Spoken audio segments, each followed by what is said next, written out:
सद्गुरु चरण कमलेभ्यो नमः।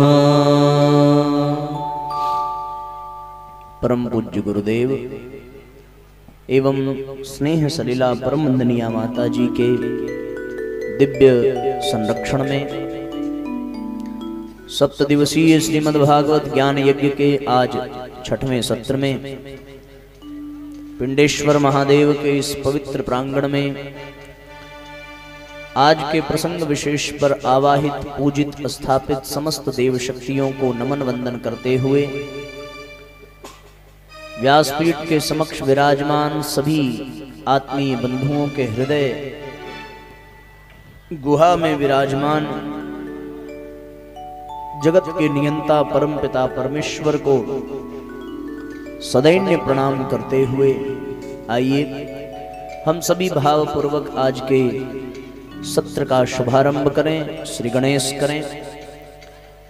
आज दीप यज्ञ का परम पुनीत पावन पर्व है और इस पावन पर्व पर हम सभी यहाँ एकत्रित होकर श्रीमद् भागवत महापुराण के दिव्य कथामृत का रसास्वादन कर रहे हैं।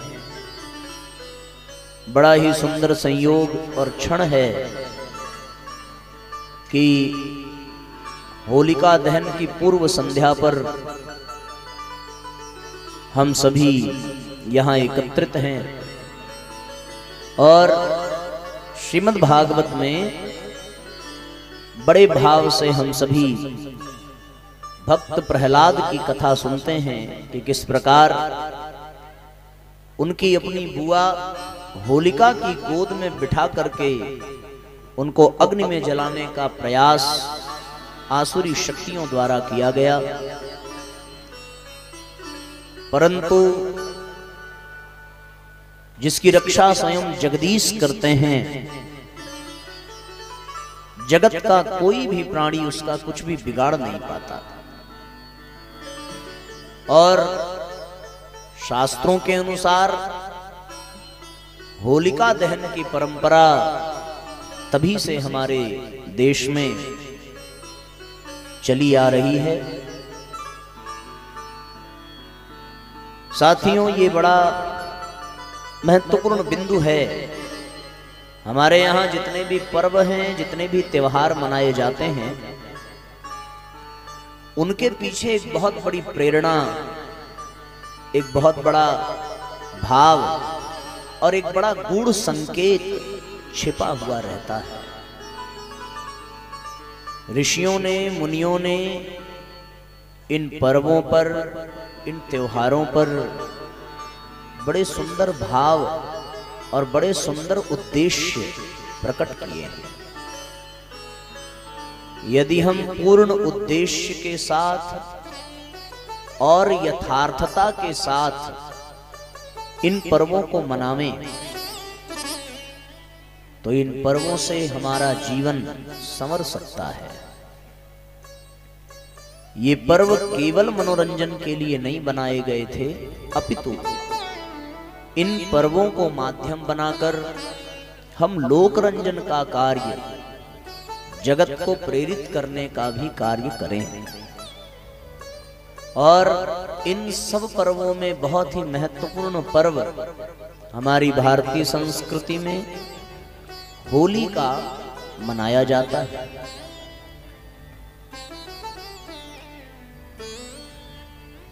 कृषि जगत में जब नई फसल आती है और नया नया अनाज आता है तो उसको जीव स्वयं ग्रहण करने से पहले, ये हमारे भारतीय संस्कृति की विशेषता है, खूबसूरती है, स्वयं ग्रहण करने से पहले वो परमात्मा को प्रदान करता है। आस्तिकता है, आध्यात्मिकता है और वो पहले भगवान को ही भोग लगाता है। जब गेहूं के दाने छोटे छोटे निकलने लगते हैं, सरसों के दाने निकलने लगते हैं और भी जो फसलें तैयार होती हैं उनको यज्ञ के माध्यम से आहुति दे करके समर्पित किया जाता है भगवान को। और उस यज्ञ का विराट स्वरूप ही क्या है? ये होलिका दहन है। इसमें और होली के दिन भी हमारे भारतीय संस्कृति में सवेरे सर्वप्रथम यज्ञ करके भगवान को नई फसलों की आहुति दी जाती है और उनको भोग लगाया जाता है। फिर जब वो फसल पूरी पक जाती है तब किसान उसको अपने घर में लेकर के आता है। शुरुआत यदि हम होलिका से करें तो साथियों इस संसार में हर पदार्थ का एक अपना समय है, एक अपनी सीमा है।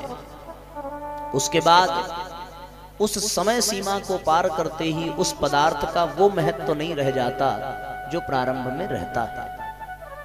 एक निश्चित समय पूरा हो जाने पर वो पदार्थ भी खराब हो जाता है।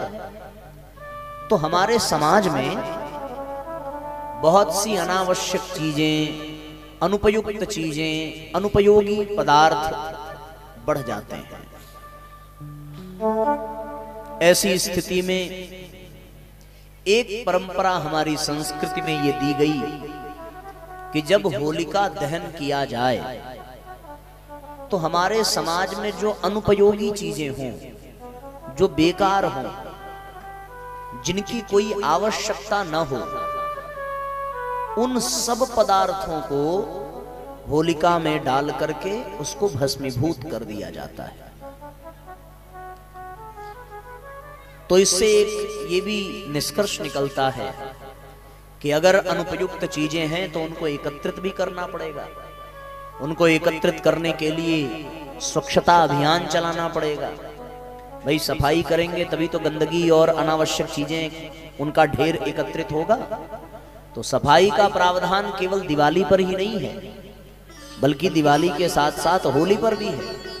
और जो गंदगी होती है, जो कूड़ा करकट होता है, जो सूखी डालियां होती हैं, बहुत पुरानी झोपड़ियां होती हैं, अब तो पक्के मकान बन रहे हैं, पर पहले ये बहुत पुरानी पुरानी झुग्गी झोपड़ियां, बहुत पुराने कटे पटे पेड़, बहुत कूड़ा करकट, वो सब ले जा करके होलिका में डाल करके उसको समाप्त किया जाता था।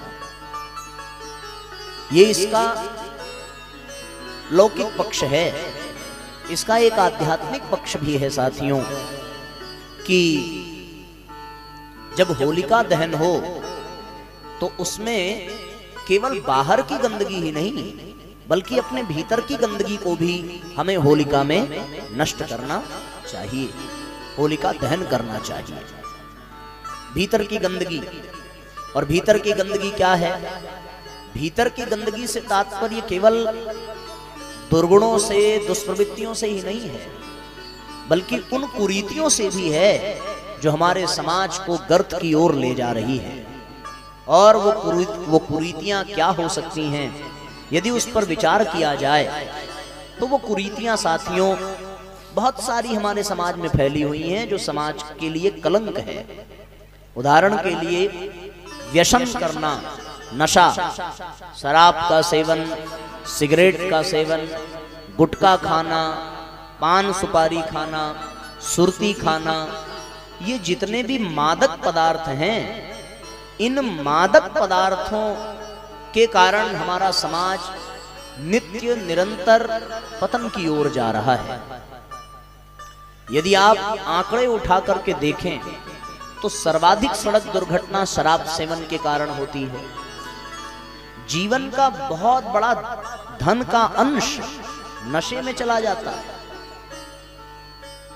लोग कहते हैं कि महंगाई बढ़ रही है, पर यदि गहराई से विचार करो तो निष्कर्ष ये निकलेगा कि दूध सस्ता है, शराब महंगी है। यदि आप तुलना करें तो ड्राई फ्रूट्स, काजू, बादाम ये सस्ते पड़ जाएंगे और गुटखे का वो पैकेट इनकी अपेक्षा महंगा होगा। पैसे की बर्बादी जो है वो तो है, पर इन नशों की एक बड़ी विचित्र बात यह है कि ये मनुष्य की बुद्धि को नष्ट कर देती है। बुद्धि से ही जीवन चलता है और ये मादक पदार्थ जब मनुष्य की बुद्धि को नष्ट कर देते हैं तो मनुष्य का जीवन ही नष्ट हो जाता है। गीता में भगवान ने कहा है, ध्यायते विषयान पुंसः संगस्ते सुपजायते संगात संजायते कामः कामात् क्रोधाभिजायते क्रोधात् भवति सम्मोहः सम्मोहात् स्मृति विभ्रमः स्मृति भ्रंशात् बुद्धिनाश्यो बुद्धिनाश्यात् प्रणश्यति। कि विषयों का चिंतन करते करते मनुष्य में कामनाएं जागती हैं, उन कामनाओं की पूर्ति न हो तो क्रोध जागता है और क्रोध आ जाने से मनुष्य की बुद्धि मर जाती है और जिसकी बुद्धि मर जाती है उसको मरने में मिटने में समय नहीं लगता, उसका विनाश हो जाता है। तो जितने भी मादक पदार्थ हैं वो मनुष्य की बुद्धि को ही नष्ट करते हैं, बल्कि आप ये कह लें कि जो चीजें मनुष्य की बुद्धि को नष्ट कर दें वही मादक है। शास्त्रों में वर्णन आता है कि बुद्धि विलुम्पत यत द्रव्यम मादकारी तदुच्यते। जो बुद्धि को नष्ट कर दे वो नशा है, बुद्धि को नष्ट कर दे वो नशा है। आप शराबी को देखें, उसकी बुद्धि नष्ट हो जाती है, क्या उचित है क्या अनुचित है ये उसको बोध नहीं रहता।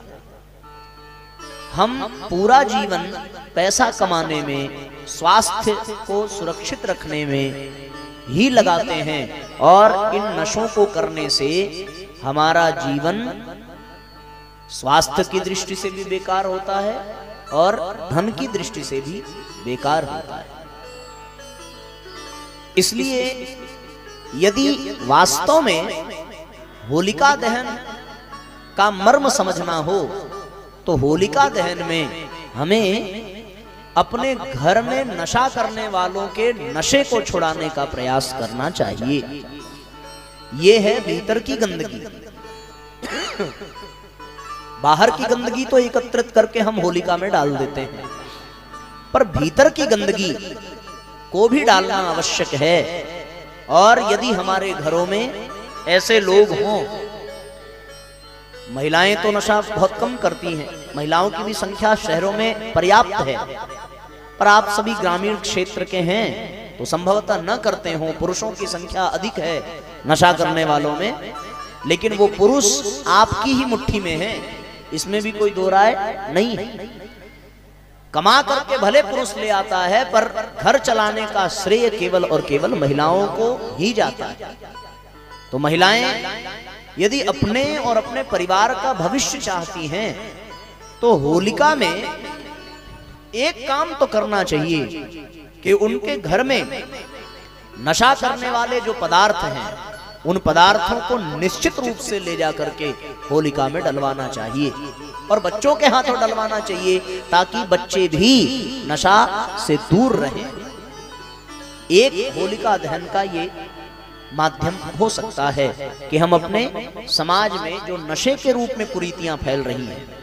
अभी कुछ वर्षों पहले बिहार में शराबबंदी से पूर्व एक कॉलोनी में आधिकारिक रूप से शराब की बिक्री होती थी और वहां शराब पी करके वो पुरुष आते और घर में महिलाओं पर अत्याचार करते।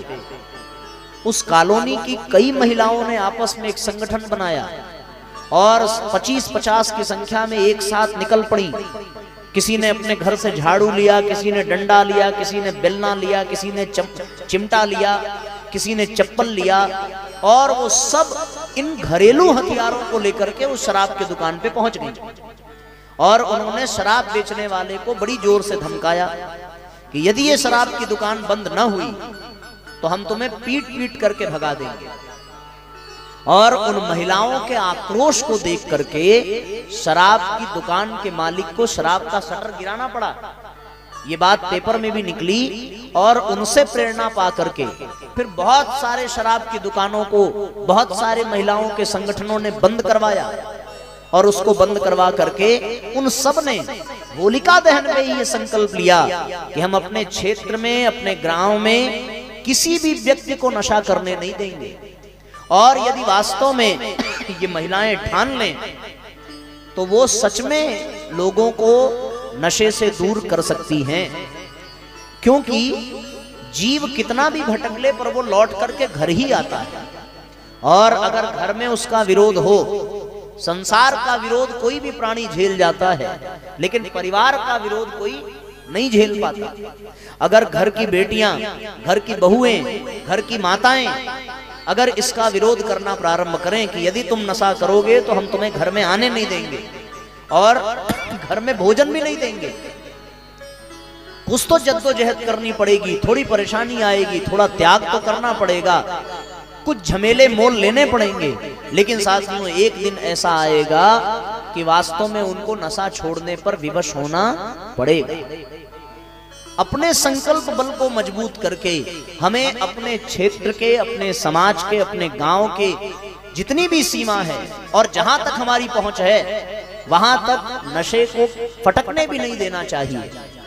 यदि घर का एक एक बच्चा, एक एक सदस्य इस बात का संकल्प ले तो कोई शराबी बहुत दिन तक शराब पी करके घर आ नहीं पाएगा। आने के बाद यदि उसको सम्मान न मिले, उसके अपने ही बच्चे, मैंने एक इंटरव्यू देखा था फिल्म जगत में, एक बहुत चर्चित नाम है महेश भट्ट का, वो बहुत शराब पीते थे। उन्होंने अपने इंटरव्यू में एक बड़ी बात बताई कि 30 साल तक शराब पीने के बाद उन्होंने एकदम से शराब छोड़ी, और उसका कारण क्या था कि उनके घर में एक छोटी सी बच्ची थी, और जब वो घर में आए शराब पी करके तो वो बच्ची दौड़ करके उनके पास गई, उन्होंने उसको अपनी गोद में उठाया, लेकिन शराब की दुर्गंध के कारण गोद में जाने के बावजूद भी उस छोटी सी बिटिया ने अपना मुंह फेर लिया, और वो बार बार उसको चूमने का प्रयास करें पर वो अपने मुंह को हटाते जाए। ये उनकी जिंदगी का सबसे बड़ा रिजेक्शन था। उस छोटी सी बेटी ने कहा कुछ नहीं, उसने कुछ कहा, उसने कोई गाली दी, उसने कोई डांटा, कोई अपशब्द कहा, तो मैं आपसे ये नहीं कहता कि आपको युद्ध करना है, विरोध करना है, गाली देनी है, अपशब्द कहना है।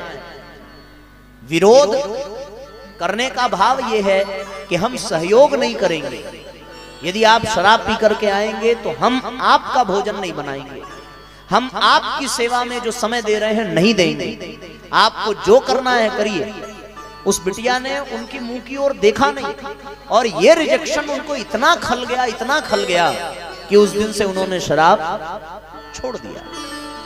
एक और घटना याद आती है कि हमारे रामानंद सागर जी के द्वारा जो रामायण बनाया गया और उनमें राम का जो पात्र निभाया परम सम्माननीय अरुण गोविल जी ने, जो राम की भूमिका में थे, उनको सिगरेट पीने की बहुत आदत थी और दुनिया उनको राम के रूप में देखती थी, लोग दंडवत प्रणाम करते थे, बहुत श्रद्धा थी लोगों के मन में उनके प्रति।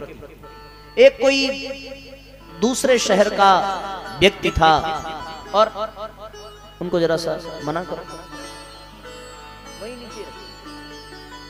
दूसरे शहर का व्यक्ति था और दूसरे शहर का व्यक्ति, उसकी भाषा भी अलग थी। तो एक बार अपनी शूटिंग खत्म करके अरुण गोविल जी पर्दे के पीछे जाकर के सिगरेट पी रहे थे। उस व्यक्ति को पता चला कि जो राम की भूमिका में है वो यहाँ है, वो मिलने के लिए आया और बड़ी श्रद्धा से ले आया, साथ में कुछ फल फूल भी लेकर के आया, क्योंकि वास्तव में ऐसा वातावरण बन गया था उन दिनों कि सब लोग उनको ही राम समझते थे। आप लोग हो सकता है ये बात न जानते हो, पर जो 80 के दशक के लोग हैं वो जानते होंगे, और अभी लॉकडाउन में भी बहुत अच्छे से घर घर में रामायण देखी गई। ऐसी परिस्थिति में उस व्यक्ति ने जब उनको सिगरेट पीते देखा तो उसको बहुत झटका लगा, और उसने अपनी भाषा में कुछ तो अपशब्द कहा। भाव यही था कि मैं तो आपको राम समझता था, आप तो इंसान के लायक भी नहीं है।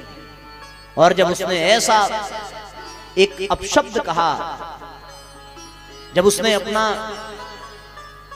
एक नाराजगी व्यक्त की, तो वो ऐसा उनके दिल को, ऐसा उनके हृदय को स्पर्श कर गया कि उस दिन से फिर उन्होंने सिगरेट को हाथ नहीं लगाया। तो इसलिए शराबी कभी खुद से शराब नहीं छोड़ता, उसको छुड़वाना पड़ता है। सिगरेट पीने वाला खुद से नहीं छोड़ता, उसको छुड़वाना पड़ता है। हमारे यहाँ गायत्री परिवार में रक्षा बंधन के समय में हम लोगों ने विद्यालयों में कैंपेन किए और रक्षाबंधन में ये योजना चलाई गई, अभियान चलाया गया कि जितनी भी बहनें अपने भाइयों को राखी बांधती हैं, राखी बांधने के बदले उनको कुछ न कुछ उपहार मिलता है। तो उन बहनों से ये कहा गया, ये बताया गया कि यदि आपको वास्तव में अपने भाइयों से उपहार चाहिए तो आपको उपहार में एक ही चीज मांगनी चाहिए। यदि आपका भाई कोई नशा करता है तो आप उपहार में उस नशे को मांग लीजिए, क्योंकि आपका मायका तब तक है जब तक आपके माँ बाप हैं।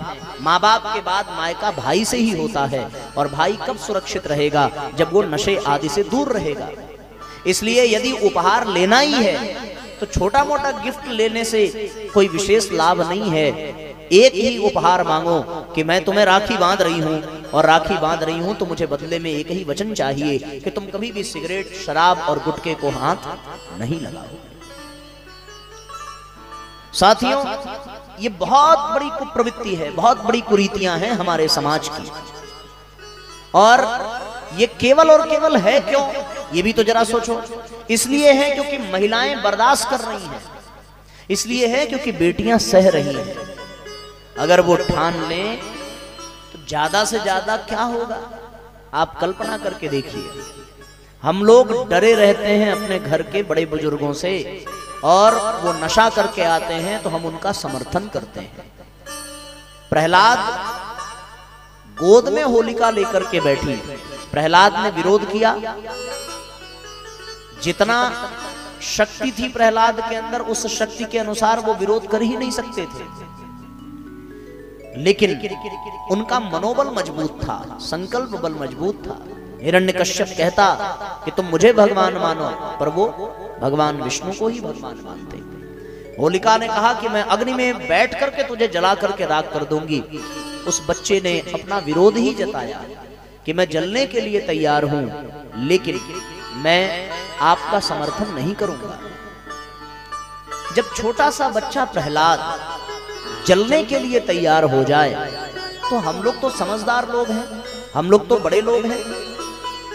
अगर ये भी कोई धमकी दे कि हम तुम्हें घर से निकाल देंगे, और ये भी मैं सच कहूं, यदि कोई महिला, कोई घर का बच्चा पीछे ही पड़ जाए तो कोई घर वाला कभी शराब को छू भी नहीं पाएगा, कभी नहीं। मैं आपको एक सच्ची घटना बताऊं। देखो, सारे दोष क्षमा हो सकते हैं, लेकिन शराबी का दोष क्षमा नहीं होता। एक रास्ते में संत जा रहे थे, एक कुएं के पास प्यास लगी बैठे। उस कुएं में एक प्रेत रहता था। जैसे ही उन्होंने पानी निकाला, वो प्रेत उनको पकड़ लिया और उसने कहा कि हम तुम्हें नहीं जाने देंगे, तुम तभी जा पाओगे जब मेरा कुछ पाप कम हो और मेरा कुछ पाप तुम अपने सिर पर लो। उन्होंने पूछा क्या करना पड़ेगा? बोले 3 काम में से एक काम करना पड़ेगा। किसी कन्या का बलात्कार करना पड़ेगा, दूसरा मांसाहार लेना पड़ेगा, और तीसरा शराब पीना पड़ेगा। उसने सोचा कि किसी स्त्री की इज्जत लूटना बहुत बड़ा अपराध है, मांसाहार खाऊंगा तो धर्म नष्ट होगा। शराब पी लेते हैं, थोड़ी देर के बाद नशा उतर जाएगा और मैं बिल्कुल ठीक हो जाऊंगा। आप विश्वास नहीं करेंगे, उस व्यक्ति ने शराब पी ली। शराब पीने के बाद वही हाल, अपनी बुद्धि तो रह नहीं जाती। शराब पीने के बाद उसने मांसाहार भी किया, और शराब पीने के बाद उसने बलात्कार भी किया। इस शराब में इतने दुर्गुण हैं, इतने दुर्गुण हैं कि ये जीवन को कलंकित कर देते हैं। अन्य दोषों को क्षमा किया जा सकता है, पर शराबी के शराब पीने के दोष को क्षमा नहीं किया जा सकता। इसलिए साथियों, जीवन में नशे को समर्थन कभी नहीं देना चाहिए। और होलिका दहन ये बार बार प्रशिक्षण देता है, प्रेरित करता है कि केवल बाहर की जो समाज की ही तो गंदगी हम कूड़े करकट को उसमें डालते हैं, अनावश्यक डालियों को डालते हैं, और यदि डालना ही है तो समाज की जो गंदगी है, मुख्य गंदगी जिसकी वजह से समाज गंदा हो रहा है, तो समाज गंदा इन कूड़े करकट की वजह से नहीं हो रहा। समाज गंदा अनावश्यक अनर्गल पदार्थों से नहीं हो रहा, समाज यदि गंदा हो रहा है साथियों तो नशे से हो रहा है। और होलिका दहन के दिन लोगों को नशा छोड़ने की प्रेरणा देनी चाहिए।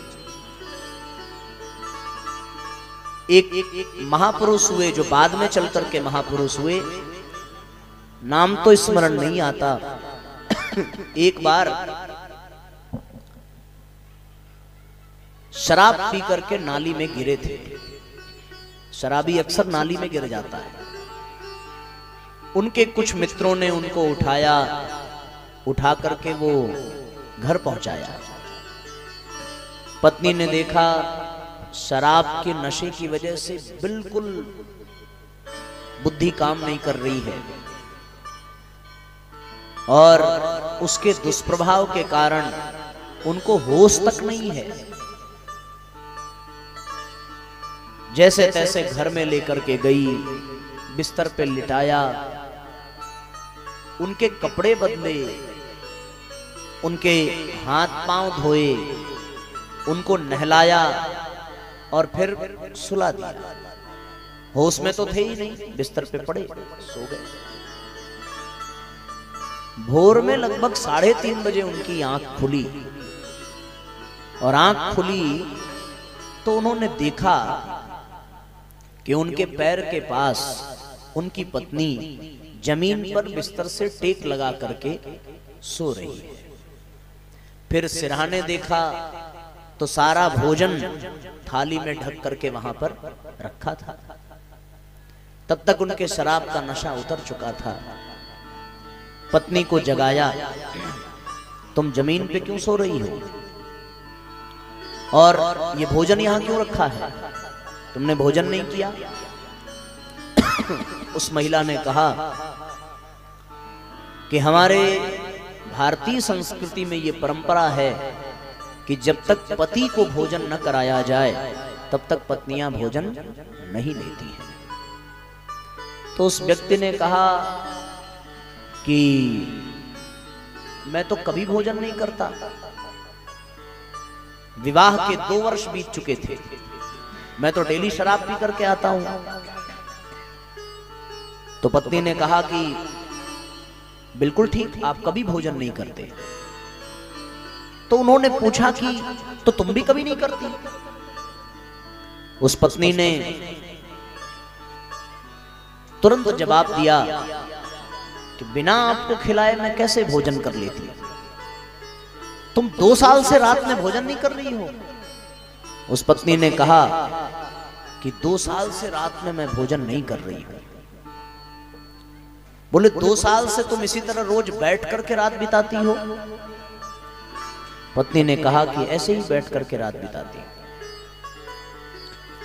ये सुन करके ऐसा लगा जैसे उनके पांव के नीचे की जमीन निकल गई और वो बेचारे हतप्रभ होकर के उस बिस्तर पे बैठ गए। उनकी आंखों से आंसू गिरने लगे। उन्होंने कहा, मेरे जैसा अभागा इस संसार में दूसरा कोई नहीं होगा।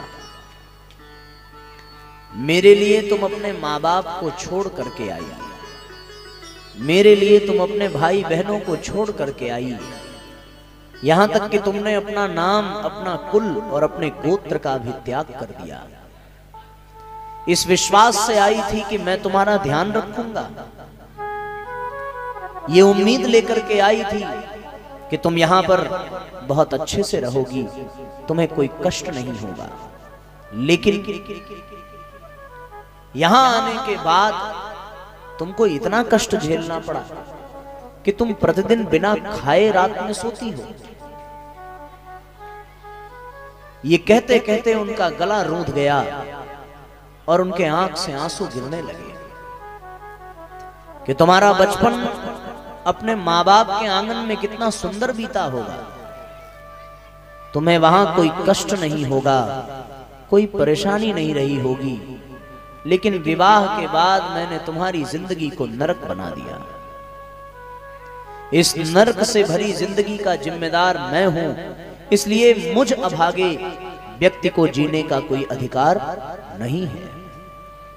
और ये कहकर के वो व्यक्ति उठा, उठ करके उसने कहा कि मैं जाऊंगा और अब मैं आत्महत्या करूंगा, मैंने तुम्हें बहुत कष्ट दिया है।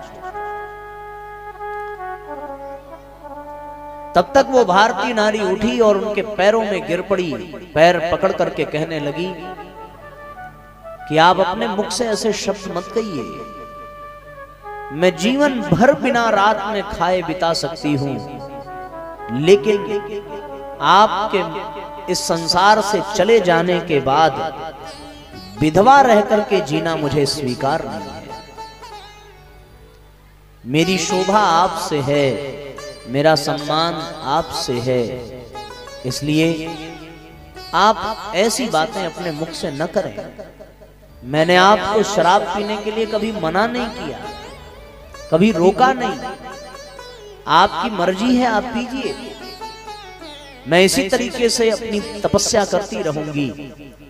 और उस दिन साथियों वो व्यक्ति इतना दुखी हुआ, इतना व्यथित हुआ कि उसने उसी क्षण शराब छोड़ देने का संकल्प किया। तो साथियों, होलिका यदि जलानी है तो हमें अपने समाज के इन नशों को जलाना पड़ेगा। और नशा केवल शराब का ही नहीं है, सिगरेट का ही नहीं है, हर वो चीज जो बुद्धि को खराब कर दे उसी को नशा कहते हैं। यदि बहुत अधिक मोबाइल चलाना, बहुत अधिक वीडियो गेम खेलना, बहुत अधिक कोई भी काम आवश्यकता से अधिक जो मस्तिष्क को गलत प्रभाव दे, वो हर कार्य नशा है। ऐसे हर कार्य को होलिका दहन के साथ नष्ट करना चाहिए। एक बड़ा प्यारा भाव है, नशा न करना मान लो कहना, प्यारे भाई बहना होगी बड़ी खराबी, होगी बड़ी खराबी। नशा न करना मान लो कहना, प्यारे भाई बहना होगी बड़ी खराबी, होगी बड़ी खराबी। नशा में डर है, नशा जहर है, जीते जी मर जाना होगी बड़ी खराबी, होगी बड़ी खराबी।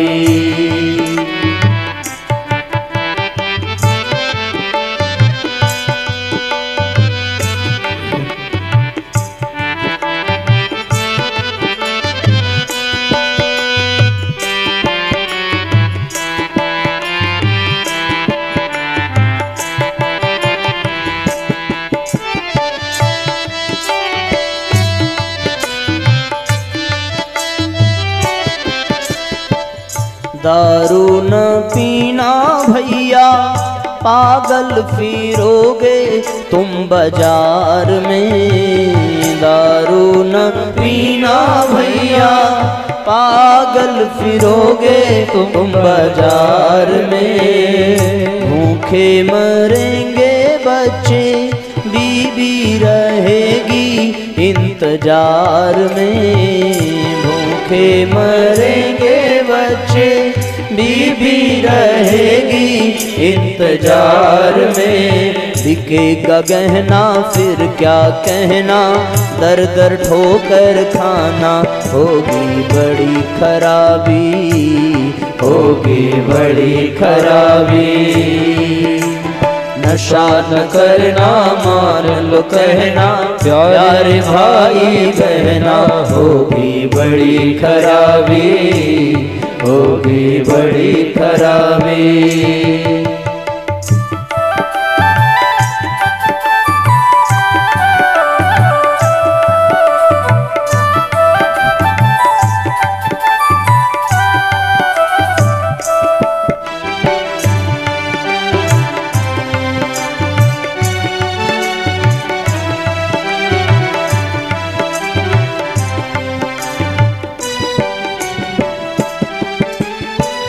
बीड़ी न पीना भैया,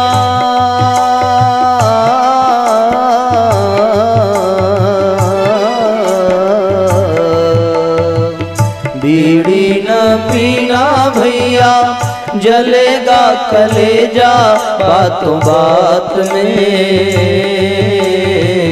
आंतों में होगी अल्सर, नींद न होगी रातों रात में। आंतों में होगी अल्सर, नींद न होगी रातों रात में।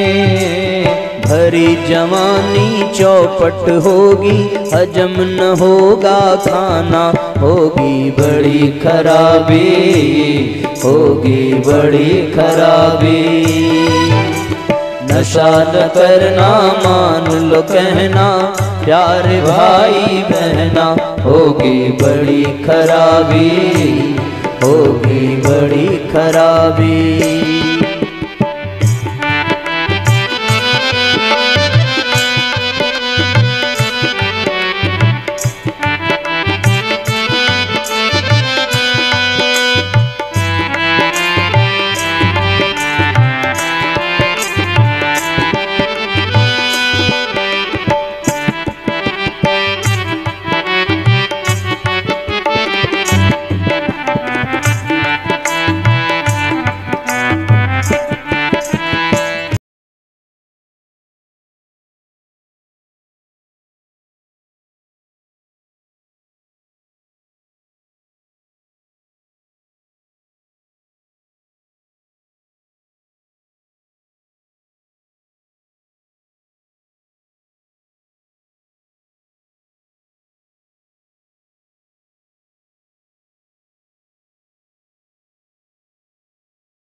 गुटखा जो खाए भैया कैंसर बुलाए बड़े शौक से। गुटखा जो खाए भैया कैंसर बुलाए बड़े शौक से। माता पिता सब रोए छाती पीटेंगे बड़े खौफ से। माता पिता सब रोए छाती पीटेंगे बड़े खौफ से। दम निकलेगा अर्थी सजेगी, दम निकलेगा अर्थी सजेगी। रोएगी प्यारी बहना होगी बड़ी खराबी, होगी बड़ी खराबी। नशा न करना मान लो कहना प्यारे भाई बहना होगी बड़ी खराबी, होगी बड़ी खराबी। बिकेगा गहना फिर का कहना दर दर ठोकर खाना होगी बड़ी खराबी, होगी बड़ी खराबी। भरी जवानी चौपट होगी हजम न होगा खाना होगी बड़ी खराबी, होगी बड़ी खराबी। दम निकलेगा अर्थी सजेगी रोएगी प्यारी बहना होगी बड़ी खराबी, होगी बड़ी खराबी, होगी बड़ी खराबी, होगी बड़ी खराबी।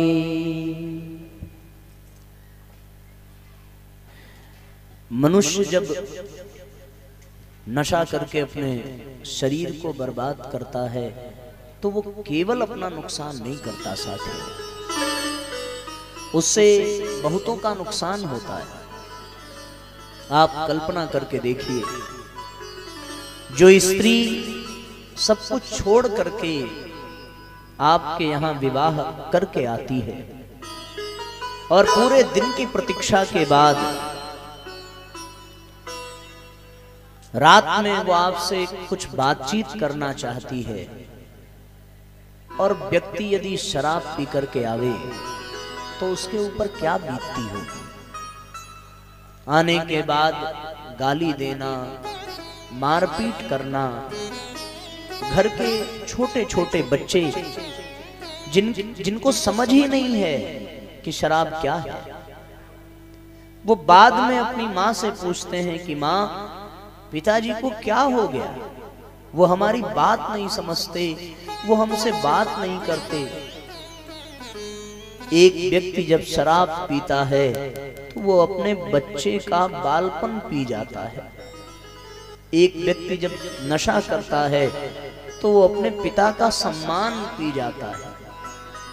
एक व्यक्ति जब नशा करता है तो वो अपनी माता का अभिमान पी जाता है। एक व्यक्ति जब नशा करता है तो वो अपनी पत्नी का गुरूर पी जाता है। एक व्यक्ति जब नशा करता है तो वो अपने बच्चों का भविष्य पी जाता है। एक व्यक्ति जब नशा करता है तो वो अपने बहन की इज्जत पी जाता है। एक व्यक्ति जब नशा करता है तो साथियों पूरे संसार के स्वाभिमान को पी जाता है। कुछ रखा नहीं है इस नशे में। नशा करना ही है तो किसी ऐसी चीज का कर लेता जिससे जीवन बदल जाता, पर नशा उन चीजों का कर बैठा ये मानव जिससे जीवन ही नष्ट हो जाता है। आप कल्पना करके देखिए, शराब पी करके किसी सड़क दुर्घटना में यदि किसी व्यक्ति की जान चली जाए तो उसके बच्चे अनाथ हो जाते हैं, पत्नी विधवा हो जाती है। एक नशेड़ी की वजह से पूरा परिवार, पूरा खानदान बर्बाद हो जाता है। इसलिए साथियों, यदि होलिका दहन करना ही है तो केवल और केवल दिखने वाली ही नहीं बल्कि परोक्ष रूप से भी जो समाज को गंदा कर रही है उस गंदगी को भी इस होलिका में जलाने की आवश्यकता है। ये तो नशे की गंदगी है। नशा करना ही है तो भगवान का नशा कर लेता, सत्संग का नशा कर लेता। एक आदमी बहुत शराब पीता था। उसके घर वाले एक संत के पास ले गए और जाकर के वहां कह दिया कि ये शराब बहुत पीता है, आप बताइए, इसको समझाइए। उस शराबी ने कहा कि महाराज, एक बात मैं आपसे कहता हूं कि हमको पूजा पाठ करने के लिए, माला जपने के लिए मत कहिएगा। संत ने कहा कि बिल्कुल नहीं कहेंगे। बोले फिर संत ने कहा कि तुम केवल एक काम करना, हमें अपना गुरु मानो, हम तुम्हें दीक्षा देते हैं, तुम कोई पूजा पाठ मत करना, एक काम केवल करना, आज से तुम जो कुछ भी खाना, जो कुछ भी पीना, वो पहले मुझे भोग लगाना और उसके बाद खुद ग्रहण करना। उसने कहा ये कोई बड़ी बात नहीं है, ये बहुत आसान बात है, इसको हम बहुत आसानी से कर लेंगे। पूरा दिन बीत गया। जब जब वो कुछ खाता, जब जब कुछ पीता, अपने गुरुजी को याद करके, उनको समर्पित करके ही ग्रहण करता। उसके बाद शाम हुई, रात हुई और नियम के अनुसार शराब के ठेके पर पहुंचा। पहुंचने के बाद जैसे ही शराब की बोतल खोली वैसे ही याद आया कि कुछ भी खाना कुछ भी पीना तो गुरुजी को चढ़ाकर गुरुजी को देकर के। पर उसके मन में ये आया कि गुरुजी तो शराब पीते नहीं, फिर उनको शराब कैसे चढ़ाई जाए, और अगर वो शराब नहीं पीते तो उनको शराब चढ़ाना बहुत बड़ा पाप है। अब तो वो सोच में पड़ गया, उसकी बुद्धि झंझट में पड़ गई, विचार करने लगा कि शराब चढ़ाना नहीं चाहिए और बिना चढ़ाए बिना भोग लगाए कुछ लेना नहीं चाहिए। शराब की बोतल खुली की खुली रह गई। पूरी रात बीत गई, आंखें लाल हो गईं, सोया नहीं, आंख से आंसू गिरते रहे। सुबह हुई, शराब की बोतल लेकर के गुरुजी के पास दौड़ते दौड़ते गया। कहने लगा, आपने तो मुझे फंसा दिया है। आप कहते हैं कि जो कुछ भी खाना जो कुछ भी पीना हमें दे करके पीना।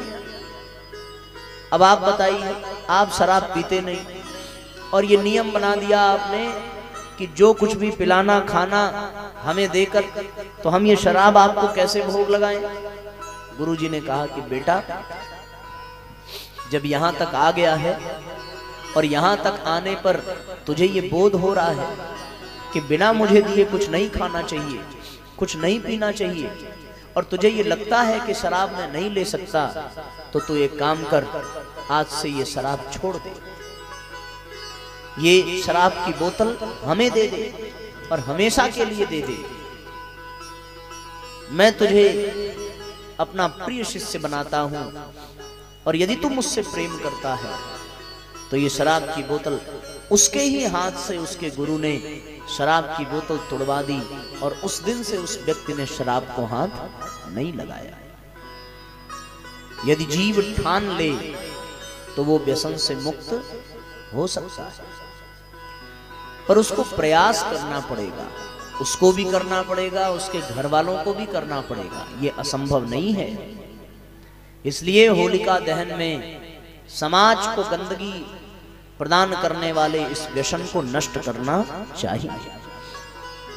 दूसरा, एक और चीज समाज को गंदा कर रही है साथियों, और इसी बात को ध्यान से आप सुनेंगे, उसको सुनने के बाद फिर हम लोग कथा में प्रवेश करेंगे। एक दूसरी चीज भी है जो समाज को गंदा कर रही है, और वो है साथियों अश्लीलता। अश्लीलता व्यसन से भी बहुत बुरी चीज है।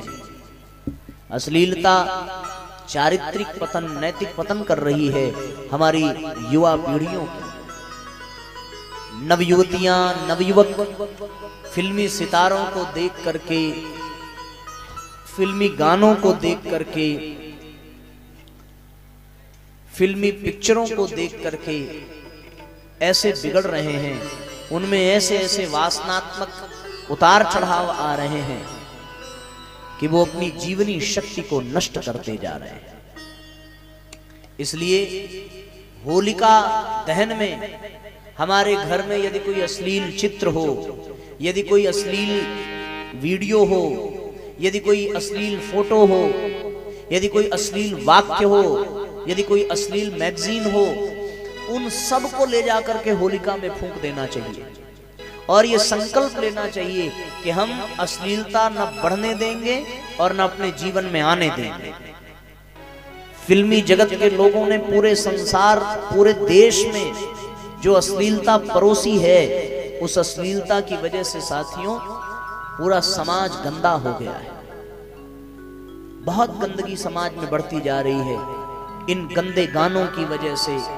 और जब से भोजपुरी इंडस्ट्री और प्रगति कर चुका है, तब से इस समाज में इतने फूहड़ फूहड़ गीत, इतने फूहड़ फूहड़ गीत आ रहे हैं कि उसको शब्दों में कहा नहीं जा सकता। आप अपने परिवार के साथ, अपने बड़ों के साथ आप उन गानों को सुन नहीं सकते। और दुर्भाग्य है कि हमारे घर के छोटे बच्चों को हम लोग, अपने घर के छोटे बच्चों को भी अश्लील गाने सिखाते हैं।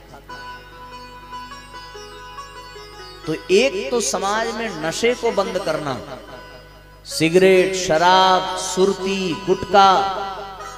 मैं यहाँ कह रहा हूं साहब, आप कम से कम दूर ही चले जाते खाने अगर बहुत जरूरी है तो। फिर यहाँ बैठने का कोई मतलब, या तो आप व्यासपीठ का अपमान कर रहे हैं जानबूझ करके कि अगर नशे के खिलाफ प्रवचन चल रहा है तो हम जानबूझ करके खाएंगे और ऐसे ताली बजाएंगे, या तो आप खुल के अपमान कर रहे हैं, या तो आप यहाँ के बच्चों और पीढ़ियों को ये बताना चाहते हैं कि प्रवचन का कोई असर होने वाला नहीं है, ये बाबा जी आए हैं, बोलेंगे, पगला करके चले जाएंगे, हम जैसे खाते थे वैसे ही खाएंगे और खाते रहेंगे। तो मुबारक हो, आप खाएंगे, आपको बधाई हो, आप का परिवार भगवान करें आगे बढ़े, आपके बच्चे इनसे बचें। अगर आप नहीं बच पा रहे हैं तो कम से कम यहां तो मर्यादा का ध्यान रखा जाए कि आप कहां बैठे हैं और किस लिए बैठे हैं। एक तो नशा समाज में बंद हो और दूसरा अश्लीलता समाज में बंद हो, तब होलिका दहन का लाभ समाज को मिलेगा। अन्यथा होलिका दहन का कोई लाभ नहीं है। ये परंपरा शुरू ही इसलिए की गई थी, बल्कि हम होली आदि पर्वों पर और भी अश्लील गाने बजाते हैं। जिन संबंधों को सम्मान की दृष्टि से देखा जाना था, उन संबंधों को अश्लीलता की दृष्टि से देखकर हम समाज और समाज के बच्चों और युवा पीढ़ियों को बहुत गलत संदेश दे रहे हैं। लोगों को यह लगता है कि होली के पर्व पर वो स्वतंत्र हैं व्यभिचार करने के लिए। लोगों को लगता है कि होली के पर्व पर वो किसी भी महिला के साथ बदतमीजी कर सकते हैं। और जो सम्मान सूचक शब्द थे, हमारे यहाँ भाभी के साथ मां शब्द जोड़ा जाता था। भाभी को माता के समान कहा गया है। और इसका उदाहरण, इसकी मर्यादा त्रेता युग में लक्ष्मण जी से सीखनी चाहिए कि जब भगवान ने पूछा है कि ये श्रृंगार के सामग्री तुम्हारे भाभी की है, तो उन्होंने कहा कि प्रभु मैं केवल पैरों के नुपुर और बिछिया को ही पहचानता हूं, क्योंकि इसके ऊपर तो मैंने भाभी को कभी देखा ही नहीं। हम उस सनातन संस्कृति की संतान थे, लेकिन आज इस समाज में होलिका के माध्यम से, होली पर्व के माध्यम से हमने समाज में और भी अश्लीलता को बढ़ाया है और भी नशे को बढ़ाया है। जितना नशा महीने भर में नहीं किया जाता, उतना अकेले होली के दिन किया जाता है। जितनी अश्लीलता वर्ष भर नहीं दिखती, उतनी अश्लीलता केवल होली के दिन देखने को मिलती है। अगर आज प्रहलाद जी जिंदा होते तो क्या उनको ये दृश्य देखकर साथियों अच्छा लगता? उनको कष्ट होता कि होलिका दहन इसलिए किया गया कि मैंने गलत चीजों का विरोध किया और ये गलत चीजों के साथ ही होलिका दहन कर रहे हैं। शराब पी करके, गंदी गालियां दे करके, फूहड़ गाने सुन करके। तो आदमियों से अपेक्षा नहीं है माताओं, वो तो आपके सामने ही गलत करेंगे, क्योंकि वो आदमी है। पुरुष प्रधान हमारा ये संसार है और वो अपने प्रधानता का पूरा दुरुपयोग करेंगे। वो आपके सामने नशा करेंगे, वो आपके सामने अश्लीलता फैलाएंगे। लेकिन आज मैं पुरुषों से ये बात नहीं कहता, बल्कि जितने पुरुष हैं वो अपने कान बंद कर लें। लेकिन मैं माताओं आपसे कहता हूं, बहनों आपसे कहता हूं कि आपको अपनी शक्ति पहचाननी चाहिए। इन पुरुषों को बदलने की सामर्थ्य केवल आप में है। किसी की हिम्मत होती कैसे है गलत दृष्टि से देखने की, और किसी की हिम्मत होती कैसे है शराब पी करके घर में आने की। अगर माताएं ये ठान लें, बहनें ये ठान लें, तो कोई माई का लाल इस धरती पर नहीं है जो हिम्मत जुटा सके। ये मैं आपसे सत्य कहता हूं। आपको अपने भीतर की दुर्गा को जगाना पड़ेगा, आपके अपने भीतर की सीता को जगाना पड़ेगा। रावण बहुत प्रयत्न करता रहा, पर माता सीता के एक घास के तिनके के सामने वो हिम्मत न जुटा सका उनको छूने की। यदि कोई होली के पर्व पर आपके साथ अश्लीलता करे तो उसको चप्पल से पीटना चाहिए। ये मैं मुक्त कंठ से व्यासपीठ से कहता हूं। और यदि कोई आपके सामने शराब पी करके आवे तो उसका बद से भला त्याग होता है। ऐसे पुरुष का त्याग कर देना चाहिए, चाहे वो पुत्र हो, चाहे पति हो, चाहे परिवार का कोई भी बड़ा बुजुर्ग हो। भले ही हम लोग मेहनत करके कमा लें, लेकिन कभी अपने घर में शराबियों को प्रश्रय नहीं देना चाहिए, अश्लीलता को प्रश्रय नहीं देना चाहिए। अपने आप को पहचानने की आवश्यकता है। इसलिए आप अपनी शक्ति को जागिए, जनाइए।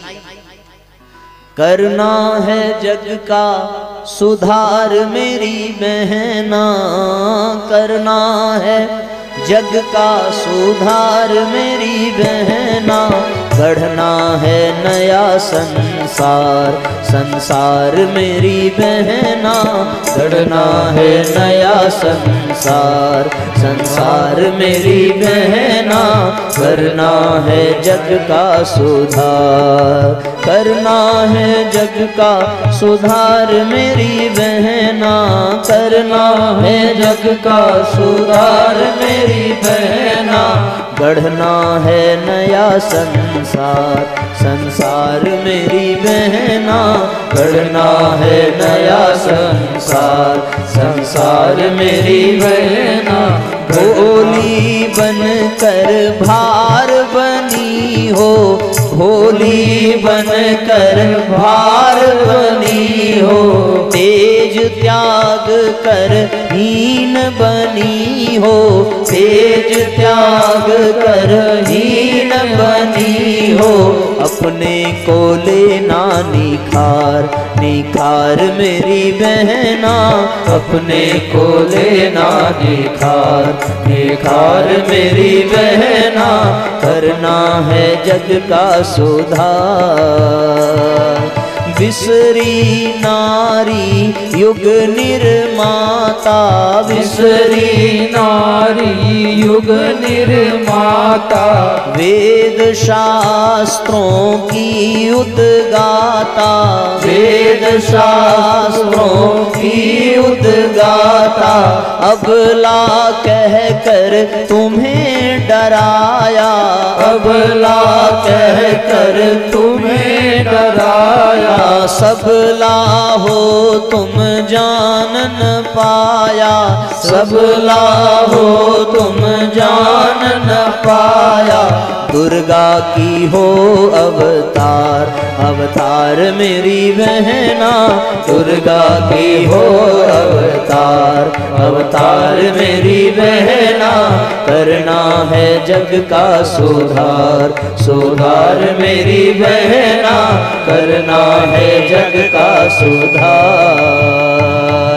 नारी का असली श्रृंगार। नारी का असली श्रृंगार। सादा जीवन उच्च विचार। सादा जीवन उच्च विचार। विलासियों की बनी खिलौना। विलासियों की बनी खिलौना। जीर्ण शीर्ण और रूप घिनौना। जीर्ण शीर्ण और रूप घिनौना। अपने को लेना उबार। उबार मेरी बहना, अपने को लेना उबार। उबार मेरी बहना, करना है जग का सुधार। सुधार मेरी बहना, कर गंदे फूहड़ गीत न गाओ। गंदे फूहड़ गीत न गाओ। मर्यादा समझो समझाओ। मर्यादा समझो समझाओ। नवयुग तुम्हें पुकार रहा है। नवयुग तुम्हें पुकार रहा है। रह रह तुम्हें निहार रहा है। रह रह तुम्हें निहार रहा है। कैसा बना संसार। संसार मेरी बहना, कैसा बना संसार। संसार मेरी बहना, करना है जग का सुधार। सुधार मेरी बहना, करना है जग का सुधार। नवयुग अब आने वाला है। नवयुग अब आने वाला है। जीर्ण शीर्ण जाने वाला है। जीर्ण शीर्ण जाने वाला है। अपने को लेना सवार। सवार मेरी बहना, अपने को लेना सवार, सवार मेरी बहना, करना है जग का सुधार, सुधार मेरी बहना, करना है जग का सुधार।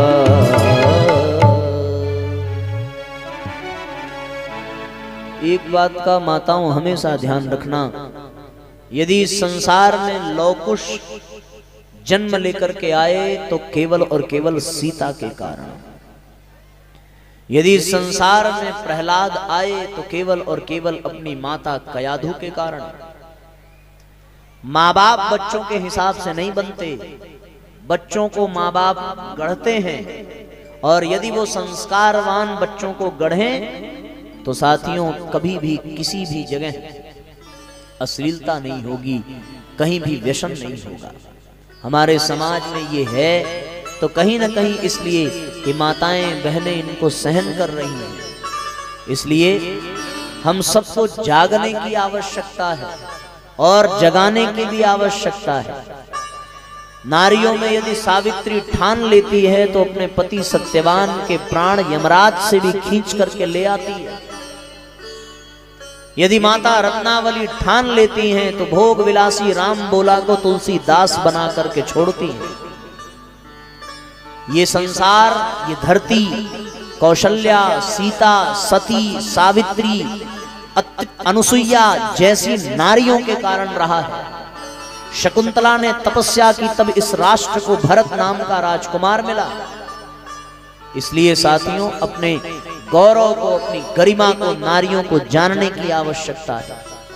हमारे देश की नारियां केवल भोग विलास के लिए नहीं बनी हैं, केवल घर में खाना पकाने के लिए नहीं बनी हैं, वो बनी हैं तो इस संसार को जगाने के लिए, और इसके लिए उनको स्वयं जगना पड़ेगा, और जगने के लिए उनको गुरु की शरण लेनी पड़ेगी, स्वाध्याय करना पड़ेगा, गायत्री मंत्र का जप करना पड़ेगा, सत्संग में जाना पड़ेगा।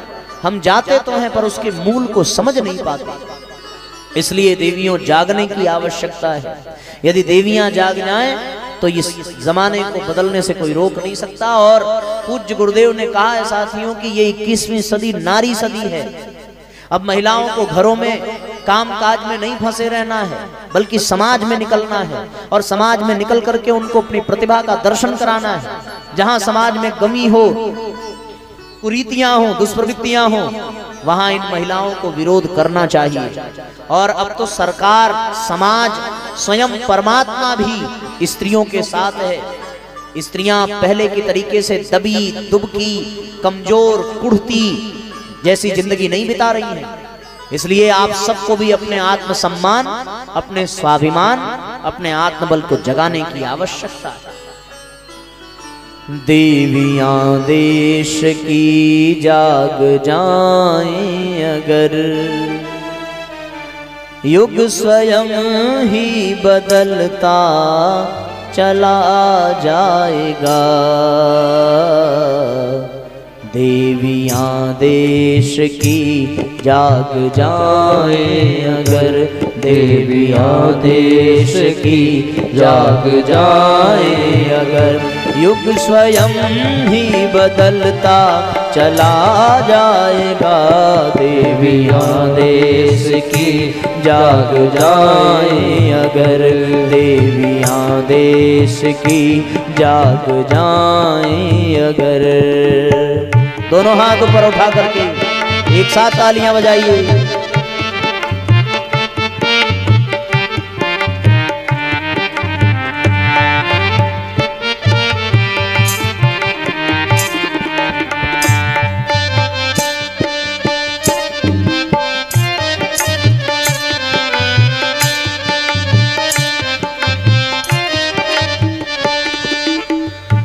मूर्ति पुरुषार्थ में है सदाचार की, मूर्ति पुरुषार्थ में है सदाचार की। पूर्ति श्रम से सहज साध्य अधिकार की, पूर्ति श्रम से सहज साध्य अधिकार की, साध्य अधिकार की। पत्नियां सादगी साथ पाएं अगर पत्नियां सादगी साध पाए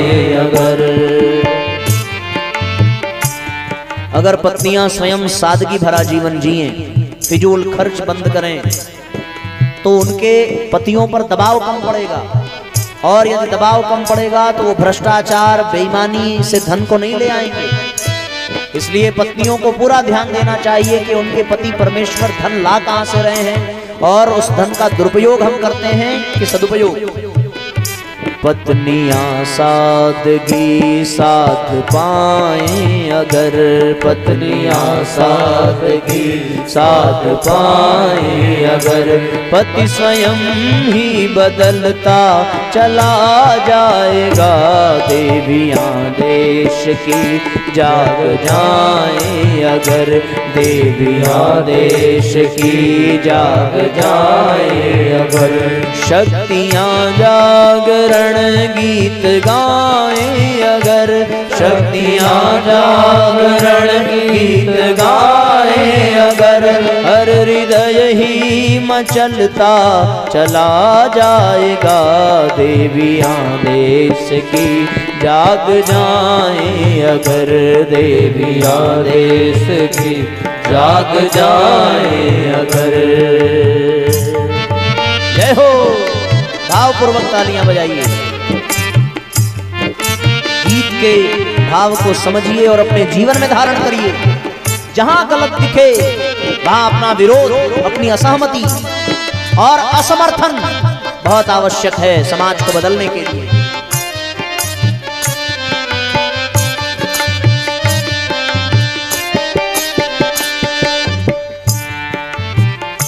छोड़ दे नारियां यदि गलत रूढ़ियां, छोड़ दे नारियां यदि गलत रूढ़ियां, तोड़ दे अंधविश्वास की बेड़ियां, तोड़ दे अंधविश्वास की बेड़ियां। नारियां दुष्प्रथाएं मिटाएं अगर नारियां दुष्प्रथाएं मिटाएं अगर दंभ का दम निकलता चला जाएगा। देवियां देश की जाग जाए अगर देवियां देश की जाग जाए अगर।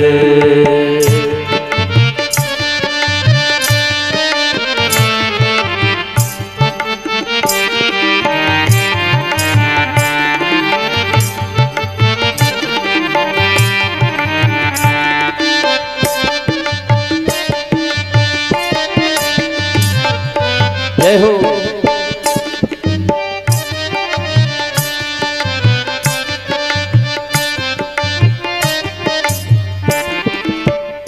धर्म का वास्तविक रूप हो सामने, धर्म का वास्तविक रूप हो सामने।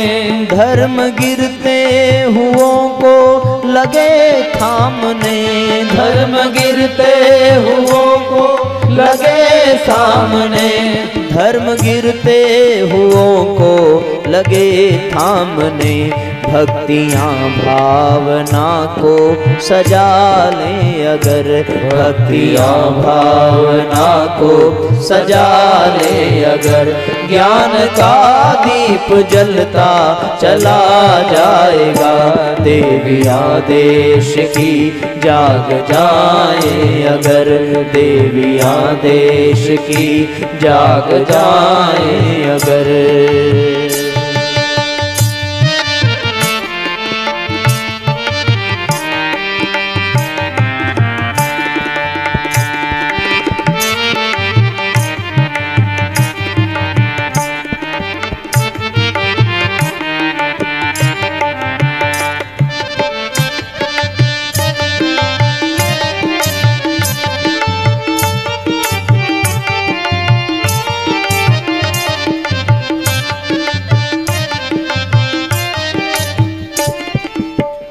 यह धरा स्वर्ग सी फिर संवरने लगे, यह धरा स्वर्ग सी फिर संवरने लगे, स्वर्ग की रूप सज्जा उभरने लगे, स्वर्ग की रूप सज्जा उभरने लगे, स्वर्ग की रूप सज्जा उभरने लगे।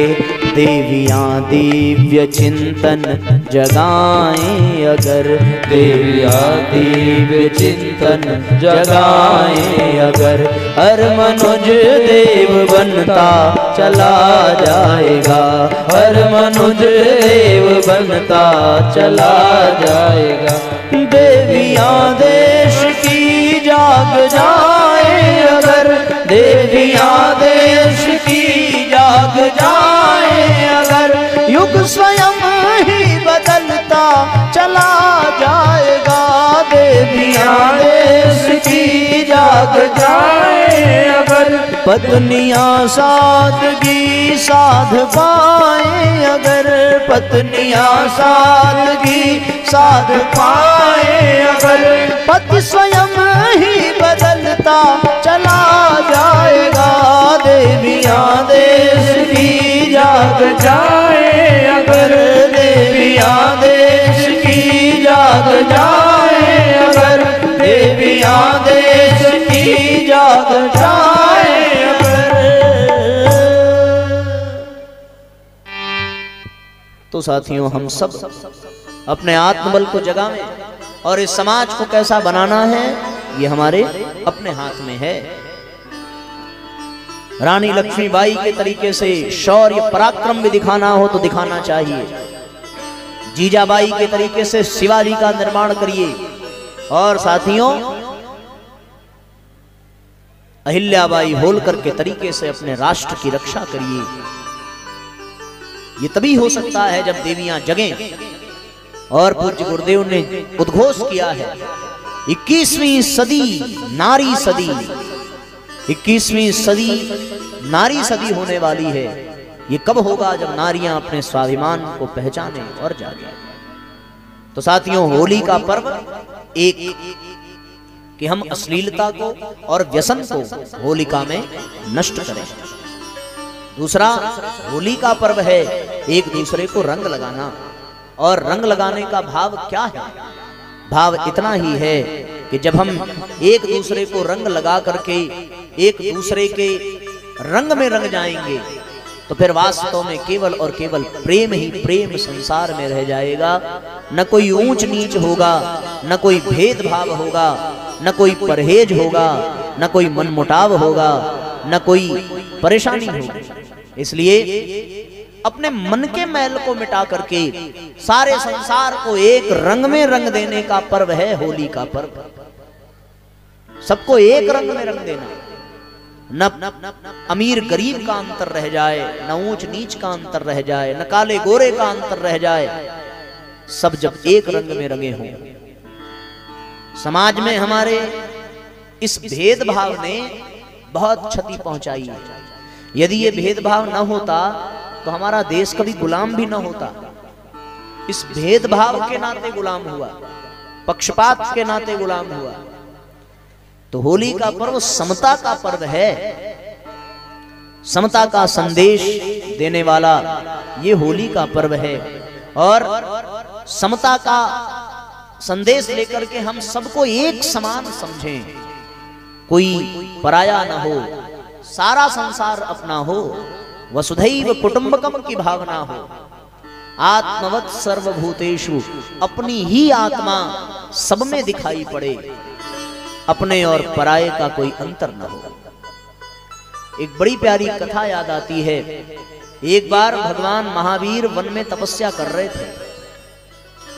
गांव के कुछ मनचले बच्चे, कुछ युवा उनको पाखंडी पाखंडी कहकर के चिढ़ाते। जब वो साधना में बैठते तो कोई उनके ऊपर पानी फेंक देता, कोई उनको परेशान करता, कोई गंदी गालियां देता। डर से नजदीक तो न जाते, लेकिन सब दूर दूर से ही उनको बहुत परेशान करते। गांव के बड़े लोगों को ये पता चला। गांव के बड़े लोगों को जब पता चला तो वो आए महावीर के पास और कहने लगे कि आपकी साधना में गांव के बच्चे व्यवधान डालते हैं। हम लोग आपके लिए एक कुटिया बना दें, एक मकान बना दें, जिससे आपको कोई परेशान न करे। महावीर ने कहा कि बच्चे जब किसी से बहुत प्यार करते हैं तो भी तो उनका गाल बाल नाक खींचते ही हैं। ये सब बच्चे पराये नहीं हैं, ये सब अपने हैं, अपनी अज्ञानता के कारण ऐसा कर रहे हैं। जिस दिन इनकी अज्ञानता मिटेगी उस दिन इनके ये दोष भी मिट जाएंगे।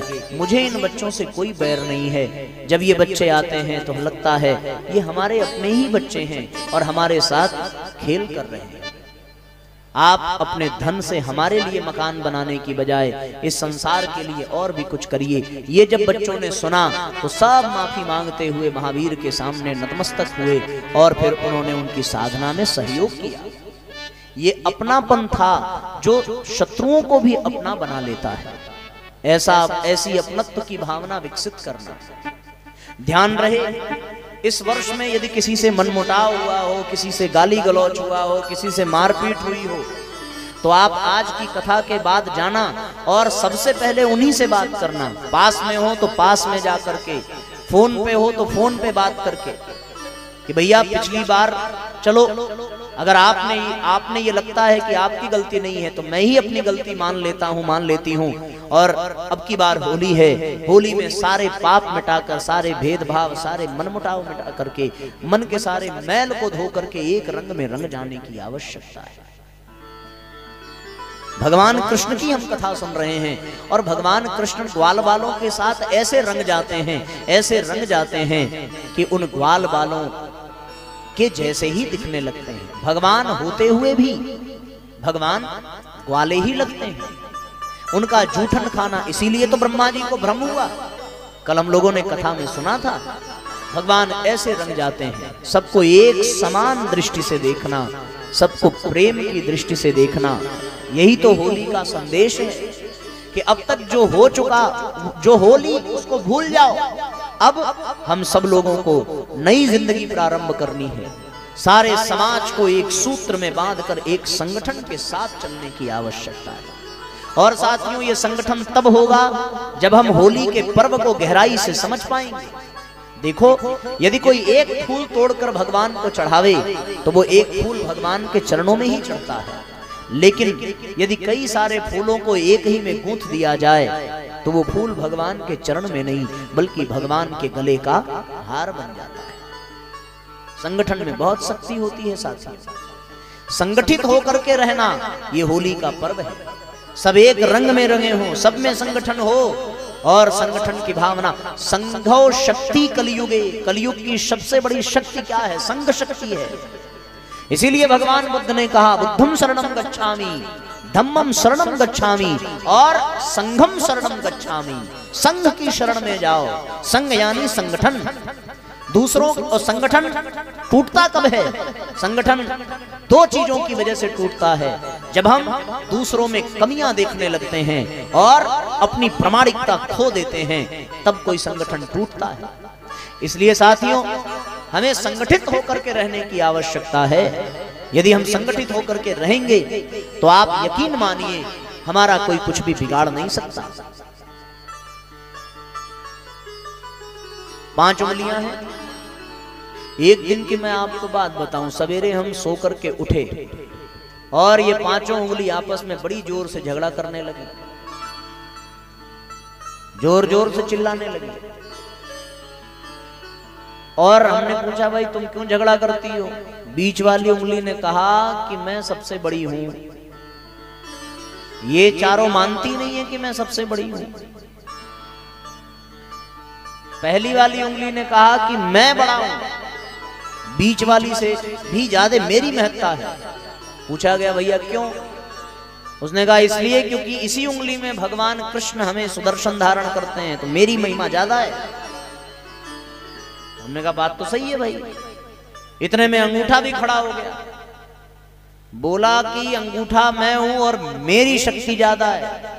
जहां मेरा मुहर लग जाता है उसी की जायदाद हो जाती है।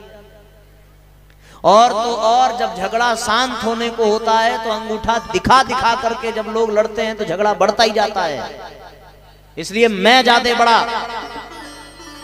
अंगूठे की भी बात सही। अनामिका उंगली कैसे चुप रही थी? इसने कहा कि महाराज मेरे बिना तो कुछ संभव ही नहीं है, चंदन भी इसी से लगता है, कुमकुम भी इसी से लगता है, जितने भी शुभ काम होते हैं स्वास्तिक भी इसी से बनता है, इसलिए मेरी महिमा ज्यादा है। उतने में ये छोटी पिद्दी सी उंगली, इसने भी अपने बखान करने के लिए तुरंत मौका निकाला और इसने कहा कि महाराज आपको समझ में नहीं आता, मेरी महिमा सबसे ज्यादा है। हमने पूछा तेरी क्या औकात? बोला भगवान ने गोवर्धन किस पे उठाया, मैं सबसे बड़ी, मेरे जितना कठिन काम किसी ने नहीं किया। हम भी सोचने लगे क्या करें, कैसे मामला शांत हो। और हम बाजार से गए, आधा किलो बेसन खरीद के ले आए और हमने थोड़ा थोड़ा सब उंगलियों को बांट दिया। हमने कहा एक काम करो, तुम सब लड्डू बनाओ और जिसका लड्डू बढ़िया बनेगा हम उसी को बड़ा मानेंगे। अब बताओ अकेले उंगली लड्डू बना सकती है? तब हमने उंगलियों को समझाया कि देखो बच्चियों, अकेले लड्डू नहीं बनेगा, तुम सब जब साथ हो जाओगी और एक साथ बनाओगी तब लड्डू बनेगा। इसलिए आपस में झगड़ा कभी नहीं करना चाहिए, आपस में मनमुटाव कभी नहीं करना चाहिए। हम साथ साथ हैं तभी हमारी कीमत है, और हम साथ साथ नहीं हैं। अंग्रेजों ने हमारे देश पर राज्य क्यों किया?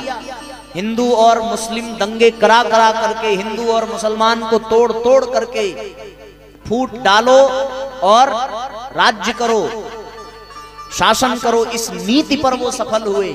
यदि ये संगठन रहा होता तो कोई भी विदेशी हमारे देश पर राज्य नहीं कर पाता।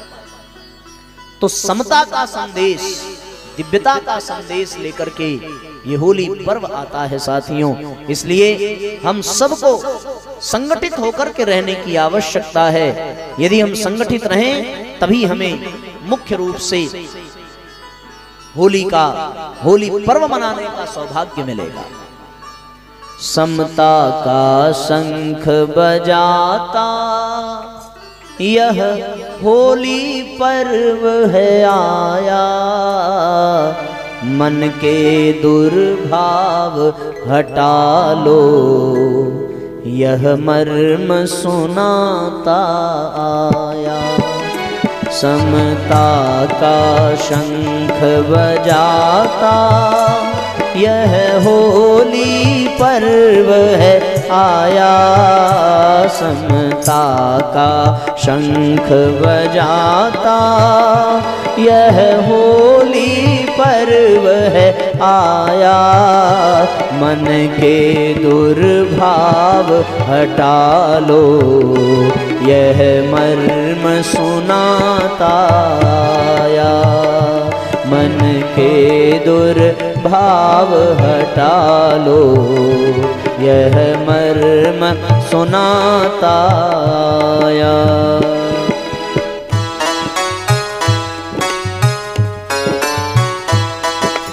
एक साथ तालियां बजाओ और खुशी से बजाओ।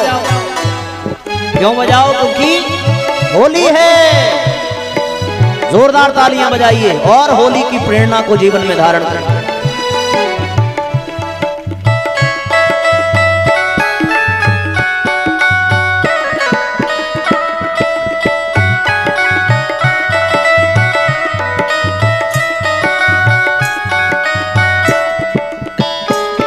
सब में सत प्रेम जगा लो, ओछापन दूर भगा लो, सब में सत प्रेम जगा लो, ओछापन दूर भगा लो, भटकों को राह दिखाकर पिछड़ों को गले लगाओ, भटकों को राह दिखाकर पिछड़ों को गले लगाओ, जिसने यह पथ अपनाया जीवन को धन्य बनाया, जिसने यह पथ अपनाया जीवन को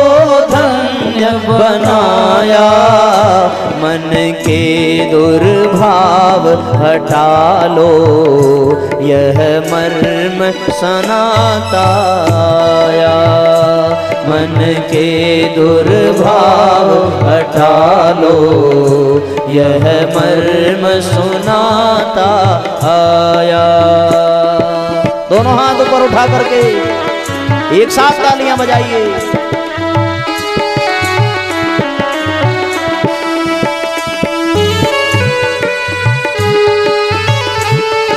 होली है।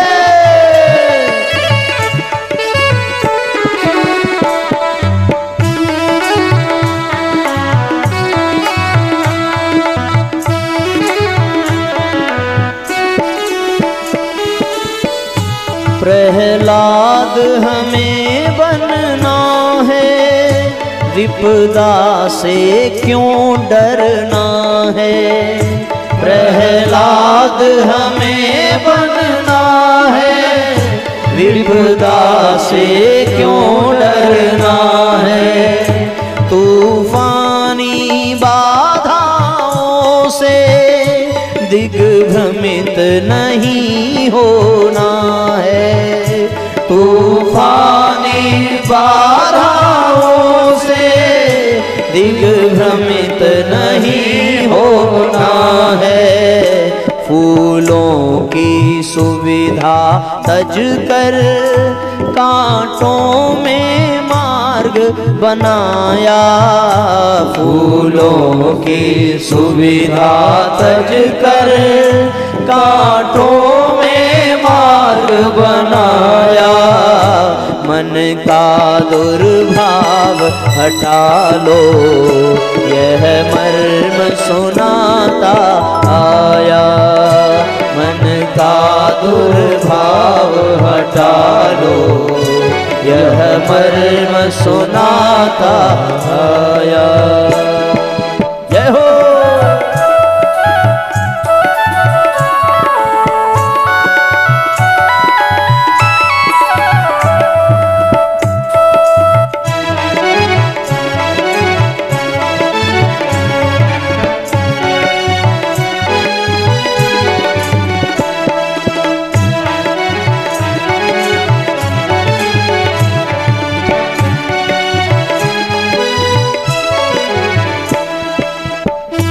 सब में सद्भाव जगा लो, अपनेपन को विकसा लो।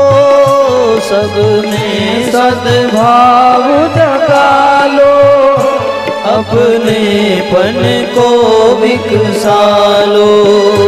घर की गंदगी हटाओ, जन जन को पाठ पढ़ाओ। घर की गंदगी हटाओ, जन जन को पाठ पढ़ाओ। संदेश जो यह पहुँचाया, युग साधक वही कहाया। संदेश जो यह पहुँचाया, युग साधक वही कहाया। समता का शंख बजाता, यह होली पर्व है आया।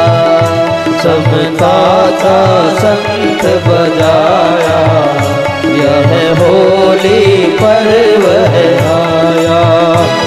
मन का दुर्भाव हटा लो, यह मर्म सुनाता आया। मन का दुर्भाव हटा लो, दोनों हाथ ऊपर उठा करके सुनाता आया। दोनों हाथ तू अपना उठा लो, यह होली पर्व है आया।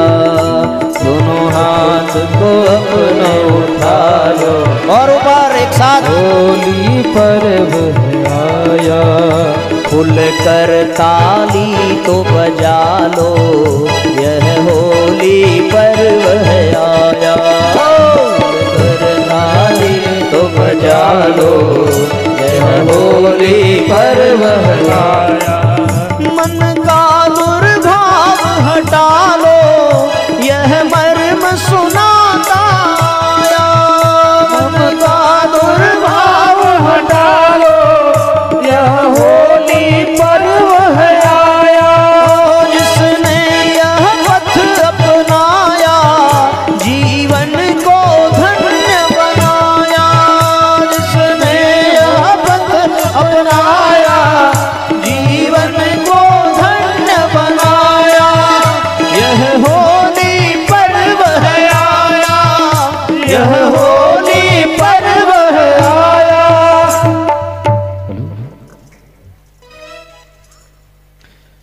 तो साथियों, अब ये मत कहना कि बुरा न मानो होली है, केवल कहना होली है।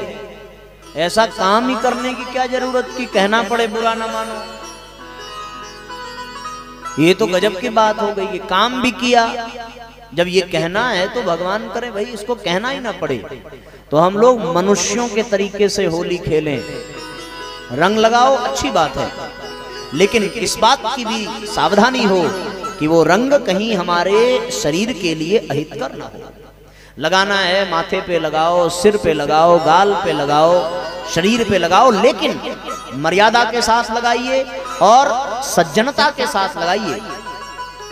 बहुत दुष्प्रवृत्तियां हैं, गोबर पोत देना, मिट्टी पोत देना, गंदगी पोत देना, नाली का कीचड़ पोत देना, ये होली में होता है क्या?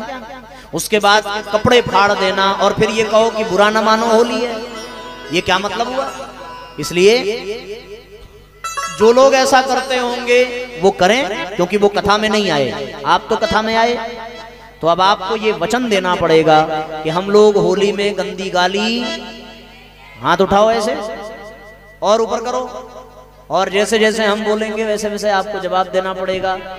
इसलिए सीधी सी बात कि हम होली में गंदी गाली, अभी आवाज कम आई, होली में गंदी गाली, होली में कपड़े, होली में गंदा चीज नहीं लगाएंगे। बात समझ में आई? हाँ, और सज्जनों की तरह होली मनाएंगे। ऐसे होली मनाना, ऐसे होली नहीं मनाना जैसे आज तक मनाते आए हो।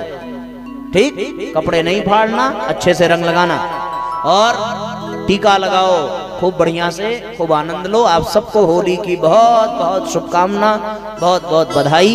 और इसके साथ हम लोग साथियों कथा में प्रवेश करें। कल हम लोगों ने कालिया दहन तक की कथा सुनी थी और अब देखो होली है और ब्रज की होली बहुत प्रसिद्ध है, ठीक है ना। भगवान जब बड़े हुए हैं कालिया दहन के बाद, तो कालिया दहन के बाद जैसे आज यहाँ होली आ रही है वैसे ब्रज में भी होली आई। और वहां की होली कैसी होती है भैया कि दो गांवों के बीच में होती है। एक गांव है बरसाना और एक गांव है गोकुल। गोकुल और बरसाने के बीच में, तो वहां की उस समय की ये परंपरा थी कि एक वर्ष गोकुल वाले जाते थे बरसाने में होली खेलने और एक वर्ष बरसाने के लोग आते थे गोकुल में होली खेलने। और इस बार बरसाने के लोग गोकुल में होली खेलने आए, तो बरसाने से आने वालों में बरसाने वाली भी थी। और कौन थी बरसाने वाली? श्री राधा रानी, वो भी आई। और इधर से हमारे कन्हैया और उधर से राधा रानी। और उसके बाद खूब भाव से होली हुई। खेले ब्रज में रंग गुलाल, राधे संग श्याम बिहारी। दोनों हाथ ऊपर उठाइए और बहुत जोर से बोलना है। क्या है? अभी भी आप नहीं समझे, ध्यान कहीं और होगा तो सुन नहीं पाओगे। मैं फिर से पूछ रहा हूं, हाथ दोनों ऊपर उठाओ। क्या है? क्या है? अब एक साथ हमारे साथ तालियां बजा करके। हो खेले ब्रज में रंग गुलाल, राधे संग श्याम बिहारी। खेले ब्रज में रंग गुलाल, राधे संग श्याम बिहारी। राधे संग श्याम बिहारी, राधे संग श्री बनवारी, राधे संग श्याम बिहारी, आइए राधे संग श्री बनवारी, खेले ब्रज में रंग गुलाल, राधे संग श्याम बिहारी, खेले ब्रज में रंग गुलाल, राधे संग श्याम बिहारी। जय हो।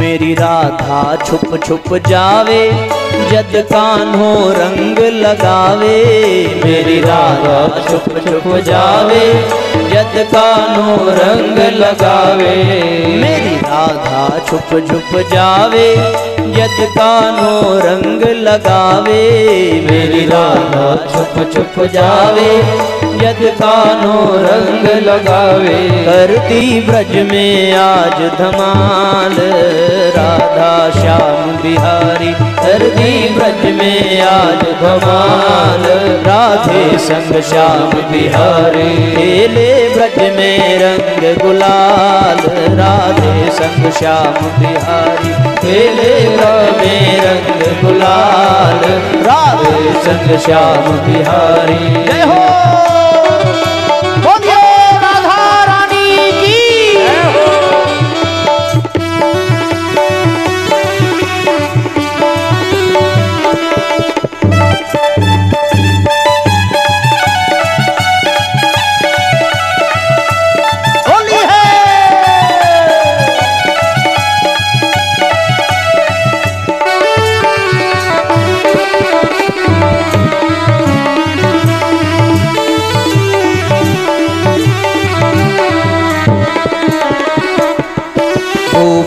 और ग्वाल भी खेले, जस खुशियों के हैं मेले, गोपी और ग्वाल भी खेले, जस खुशियों के हैं मेले, गोपी और ग्वाल भी खेले, जस खुशियों के हैं मेले, गोपी और ग्वाल भी खेले, जैसे खुशियों के हैं मेले, लगती जोड़ी खूब कमाल, राधे संग श्याम बिहारी, लगती जोड़ी खूब कमाल, राधे संग श्याम बिहारी, लगती जोड़ी खूब कमाल, राधे संग श्याम बिहारी, लगती जोड़ी खूब कमाल, राधे संग श्याम बिहारी, खेले ब्रज में रंग गुलाल, राधे संग श्याम बिहारी,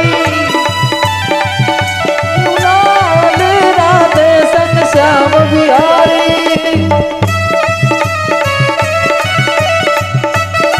दोनों हाथ ऊपर उठा करके बोलिए सांवले सरकार की।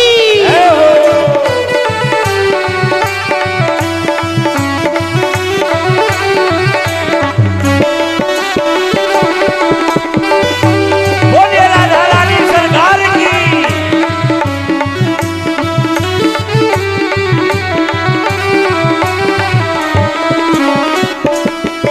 घनश्याम की मुरली बाजे, मेरी राधा छम छम नाचे, घनश्याम की मुरली बाजे, मेरी राधा छम छम नाचे, घनश्याम की मुरली बाजे, मेरी राधा छम छम नाचे, घनश्याम की मुरली बाजे, मेरी राधा छम छम नाचे, मिलावें दोनों ताल से ताल, राधे संग बिहारी, लावें दोनों ताल से ताल, राधे संग श्याम बिहारी, खेले ब्रज में रंग गुलाल, राधे संग श्याम बिहारी खेले ब्रज में रंग गुलाल, राधे संग श्याम बिहारी।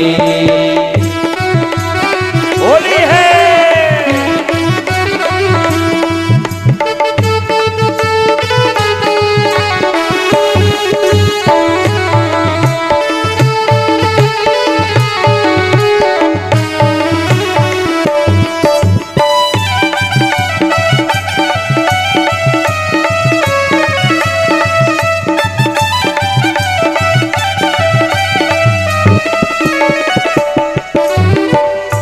केवल मथुरा में होली नहीं होती है, भगवान कृष्ण के साथ राम जी ने भी तो जन्म लिया, तो होली अयोध्या में भी होगी कि नहीं होगी? अयोध्या वाली होली जब होती है तो कौन सा याद है ना, कौन सा गीत गाते हैं? होली खेले रघुबीरा अवध में, होली खेले रघुबीरा, होली खेले रघुवीरा अवध में, होली खेले रघुवीरा।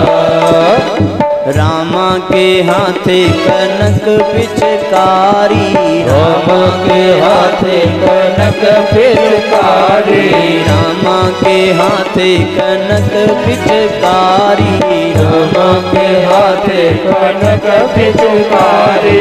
ओ लक्ष्मण के अबीरा अवध में, होली खेले रघुवीरा, होली खेले रघुवीरा अवध में, होली खेले रघुवीरा।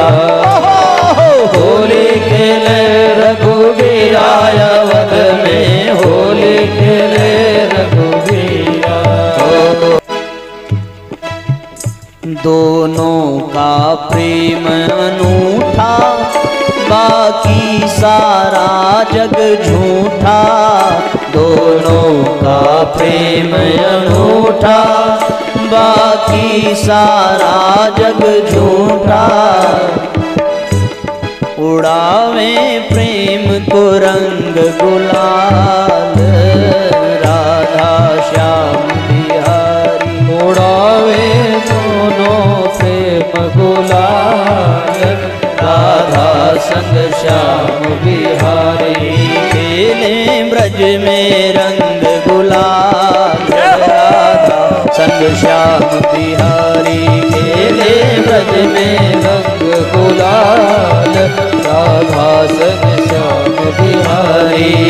दोनों का प्रेम अनूठा, बाकी सारा जग झूठा, दोनों का हाथ ऊपर उठाइए। अनूठा, बाकी सारा जग झूठा। उड़ावे प्रेम को रंग गुलाल, राधे संग श्याम बिहारी। उड़ावे प्रेम रंग गुलाल, राधे संग श्याम बिहारी। खेले ब्रज में रंग गुलाल, राधा संग श्याम बिहारी।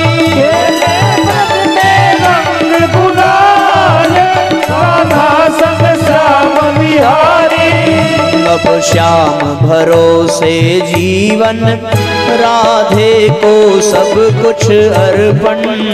अब श्याम भरोसे जीवन, राधे को सब कुछ अर्पण। हो कर सीतन निहाल, राधे संग श्याम बिहारी। खेले ब्रज में रंग गुलाल, राधे संग श्याम बिहारी। खेले ब्रज में